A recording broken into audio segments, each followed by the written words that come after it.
Welcome back to Midnight Fright.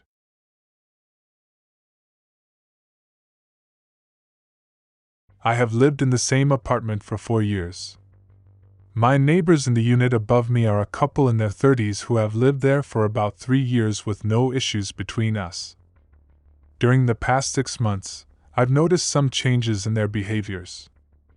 At first, it was just a few days per week. I'd hear music with heavy bass accompanied by rhythmic jumping. I assumed they bought an exercise bike or something, but sometimes the jumping gets so intense that it shakes my overhead light fixtures. The jumping routine has been escalating to the point that it takes place every day, normally between 8 and 10 a.m. I also noticed that they called 1-800-JUMP to get rid of a lot of nice possessions. However, I figured none of this was my business, so I kept my observations to myself. About 3 weeks ago, everything escalated. Multiple times per week, especially on weekdays and during working hours, it sounds like they're hosting a mini Burning Man event in their apartment. The music is so loud and clear that it sounds as if I'm at a concert while sitting in my living room. There's clearly a lot of people involved because the jumping and stomping shakes multiple light fixtures and cabinets. The music is a mix of new age and spiritual vibes, dance beats, and a male voiceover giving weird instructions like, "Rebrand yourself, surrender yourself." I've taken audio recordings on my phone and one video from the hallway during these events. I still didn't complain to the building, but I wanted evidence in case it became a regular thing. This week, I've encountered a big problem. The couple above me has a private patio, which is directly above my bedroom. I came home from a 3-day trip out of town yesterday, and my ceiling is legitimately collapsing in one corner. Big chunks of plaster had fallen to the ground, and I saw a little water. I immediately called my superintendent since I don't want to be buried alive by ceiling rubble if it gives out. When he came to check it out, he was shocked and pissed off. He said that the woman in the couple appears to be working with some people doing workshops or something. He can see their patio from his apartment window and has watched the group do these dancing and jumping dirt rituals out there on a weekly basis. He said they all dance and jump to the music, and then spread dirt, along with something else of which he doesn't know what it is exactly, across the patio on a weekly basis. He believes that the dirt plus unknown substance combo is getting through the wood cracks, absorbing water, and weighing down my ceiling.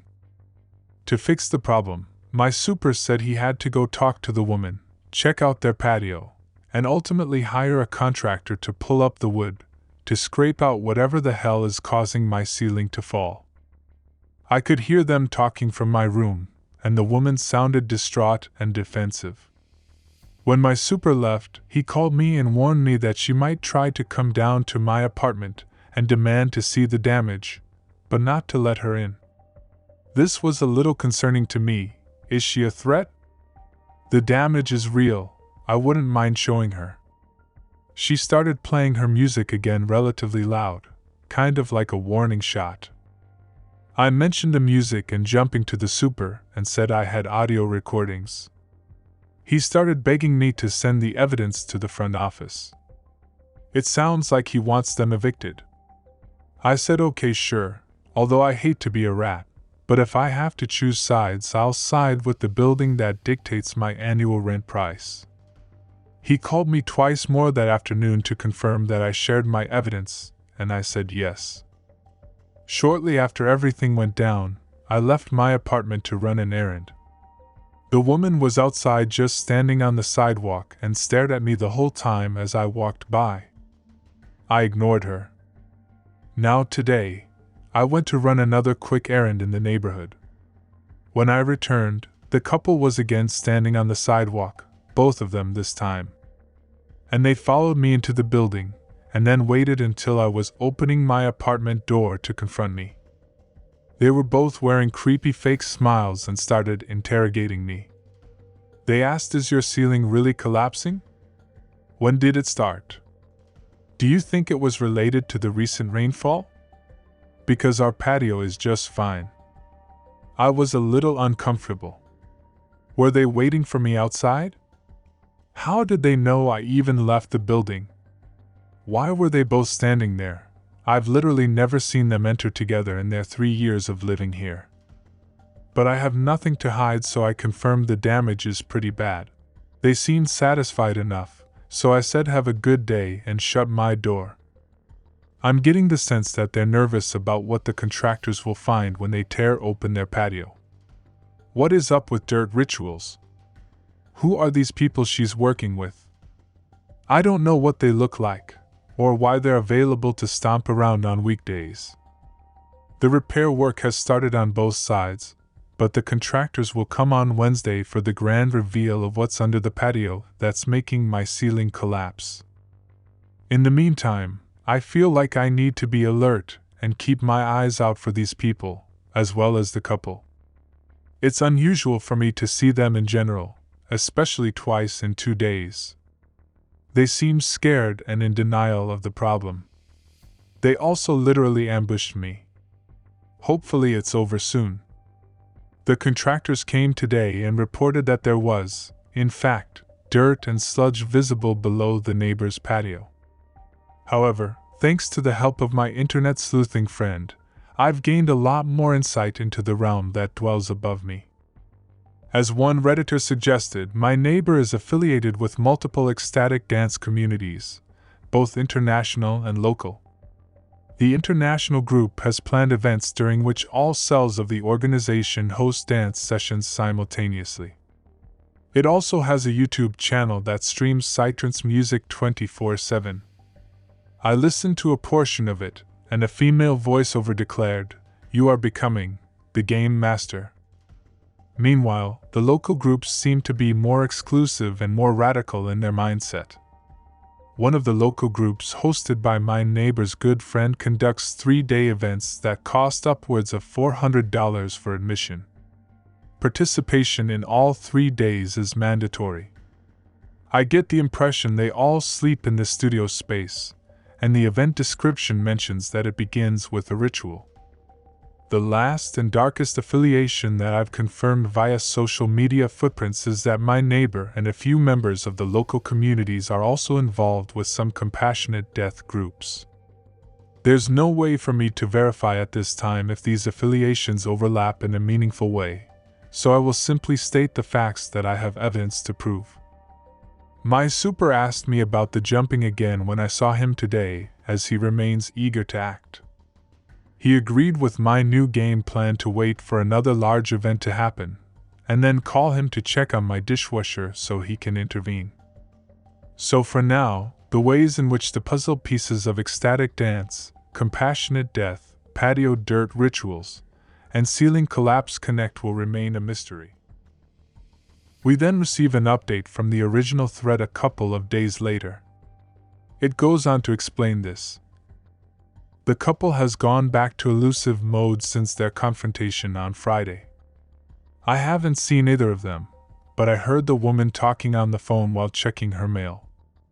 She mentioned something along the lines of, "The next event is on," then the person on the line cut her off. But it sounded like she was planning her next workshop already. At least I'll be prepared for it, and will call my super to fake check on my dishwasher so he can bust them when the people are present. As for the people, I think I've identified one member of the group. On Saturday, I heard the music at an ambient level. Mostly just bass, as well as increased foot traffic in the stairwell. I was in my apartment until late afternoon when I left to meet up with friends. As I went down the stairs, I saw a man outside, standing directly in front of the building's door. My building is next to a few establishments, including a coffee shop, so it's common for people to accidentally stand in front of the doorway without realizing that it's an apartment building. But every time I open the door behind someone in my path, the other person's reaction is inevitably the exact same: turn, quick moment of recognition, then move far out of the way. But not this guy. He was giving bouncer energy with a wide stance, clad in a black cut-off t-shirt, sunglasses, and a black baseball cap. He also had a well-groomed mustache, but that was the only identifiable feature about him. He was looking at his phone when I opened the door, but when he turned around, he looked at me, sidestepped just enough for me and my boyfriend to pass, returned to his position, and then started texting while looking at us as we got into a car. My boyfriend agreed that his demeanor was odd, and his doorway stance was like someone waiting to get into the building. After this encounter, along with the fact that I heard more people come into the building that day, a potential theory is that the group wanted to know when I would be out of my apartment, so they could do their jumping routines without interruption. I think I saw the same man the following day, but he was sitting on the bench next to my building's front door instead of standing. I'm also not 100% sure if it was him because he was not wearing the baseball cap and sat hunched over his phone so I couldn't see his face well. But I did notice the well-groomed mustache. Yesterday, my super was the one standing in front of the building. He hangs out around the block every day, but he was leaning on brick between my building's front door and the establishment to the immediate right. He told me about the 8:30 a.m. arrival of the contractors on Wednesday, but I wonder if he was also scaring off the weekend door guard with his presence. Now for the final clues of interest. I'm social media friends with the person who lives on the 3rd floor of my building. She looks a little older than me, probably mid-30s. But we have a similar energy and lifestyles. Although unlike me, she is a big Burning Man person, so there was a small chance that I'm living in a Rosemary's Baby scenario. I decided to message her on Sunday to find out if she knew anything. She said she was sorry about my ceiling, confirmed that she's heard the loud music and agreed the dirt spreading sounded bizarre. She hadn't witnessed anything, although she doesn't seem like the investigative type. But she did send me a short video with her view of their patio.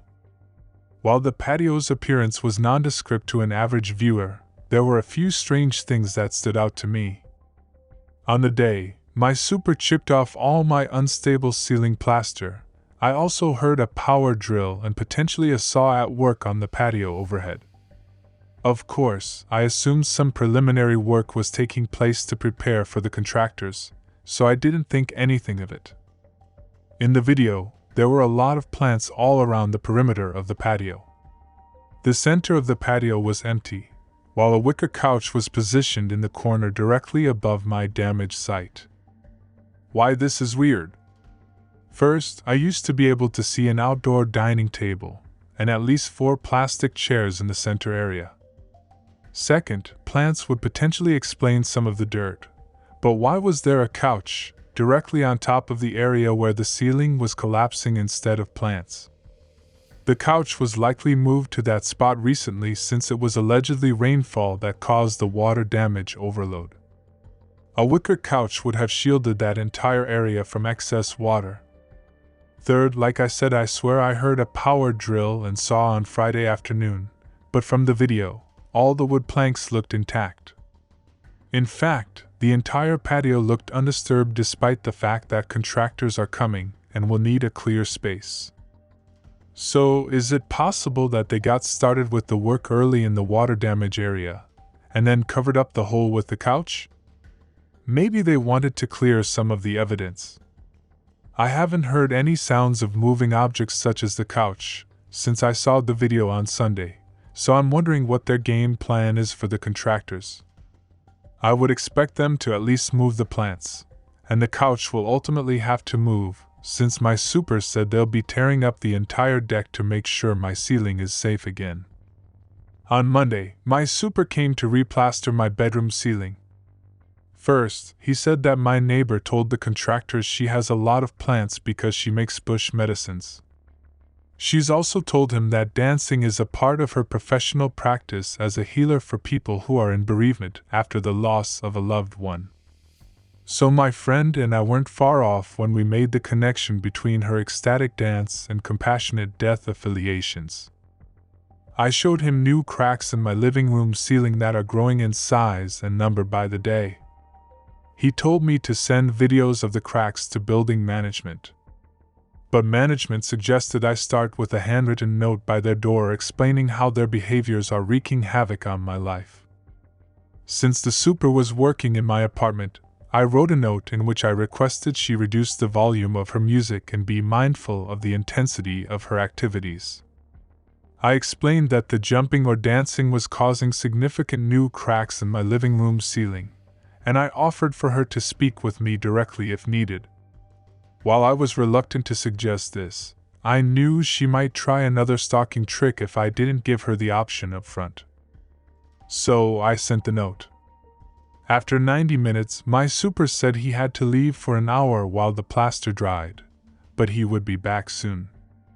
Of course, my neighbor chose the end of this time frame to come down.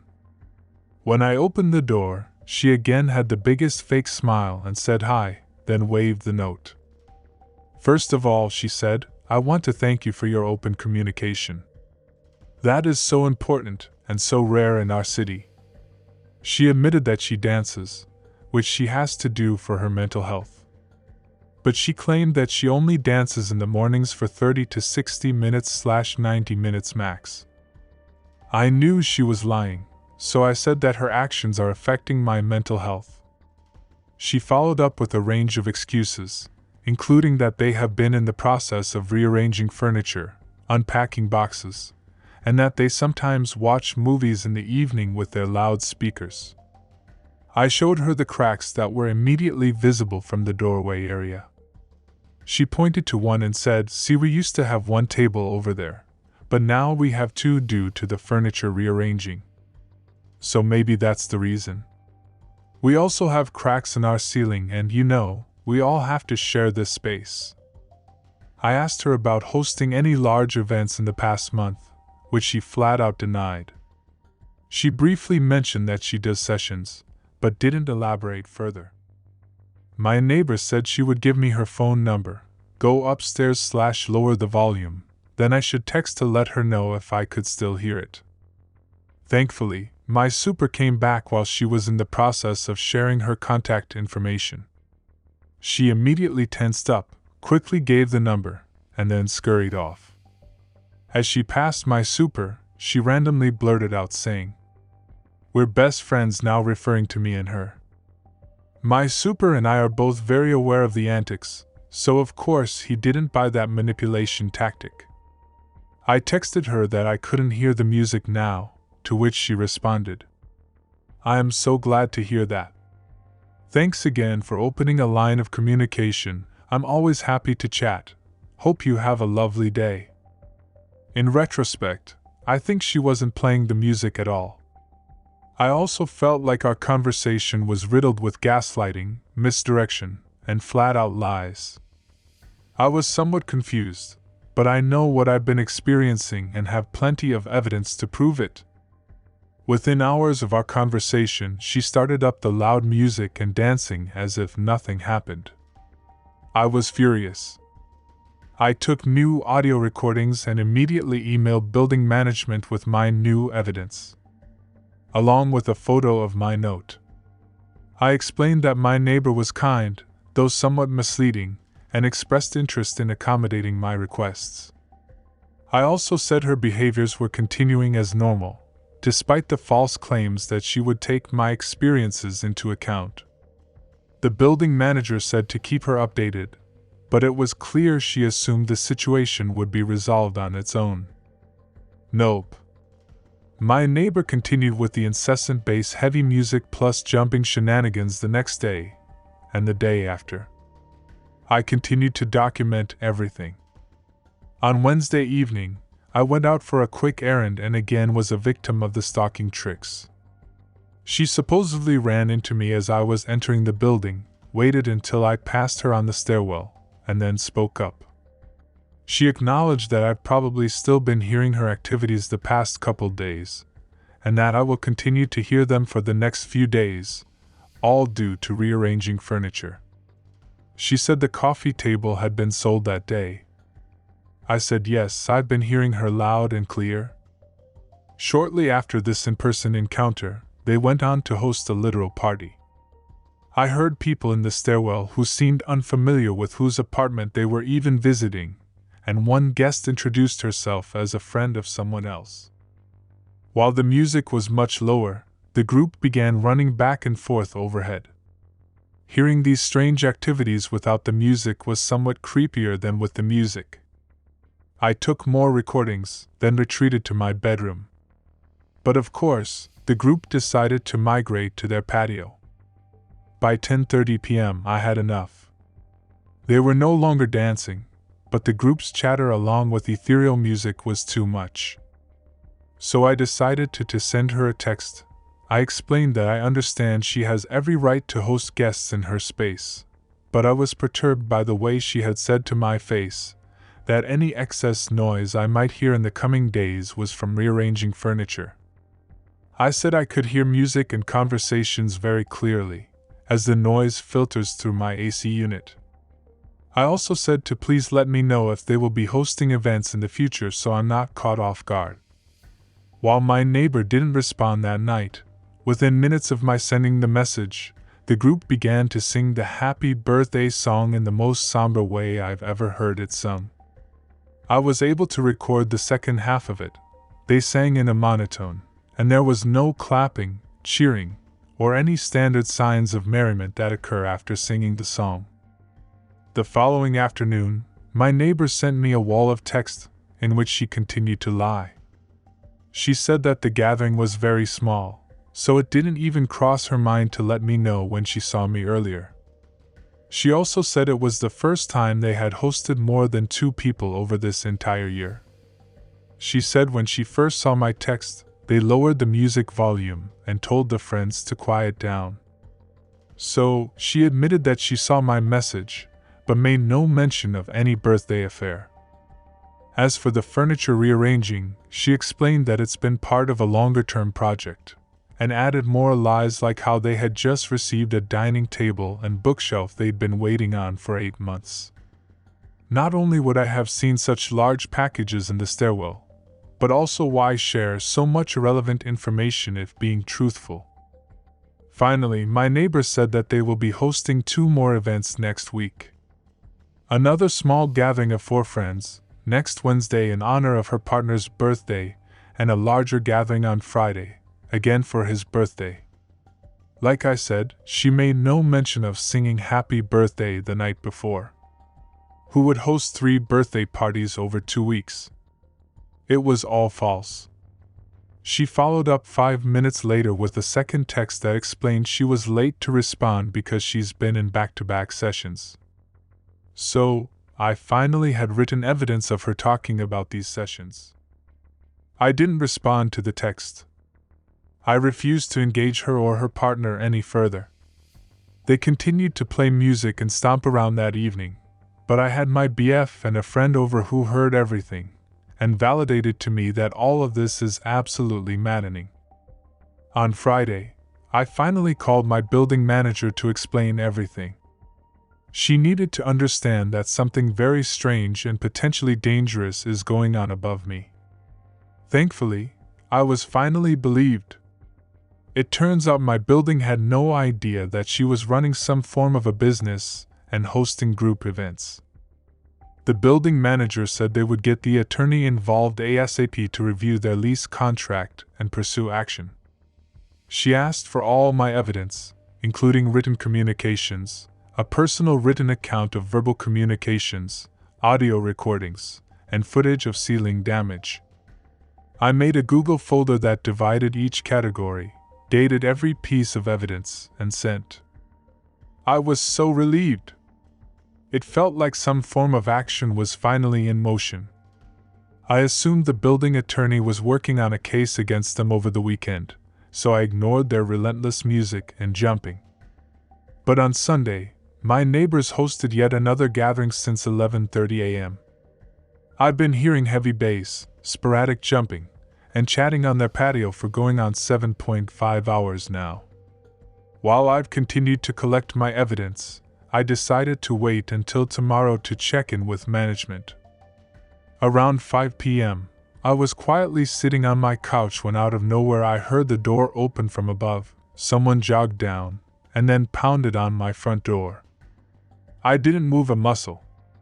The person on the other side waited for about a minute. I thought I heard keys jingling, and then they slowly retreated back upstairs and shut the door again. Honestly, I have no idea what's going on now.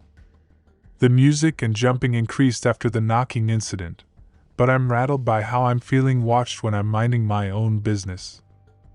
At the same time, I want to keep laying low to protect myself. I still have very little information about this group. They're clearly escalating despite added pressure from everyone around them. And unfortunately, that is all we have heard from the Reddit user. But thank you for sticking around and listening. Thanks for tuning in. Consider subscribing to help support our channel.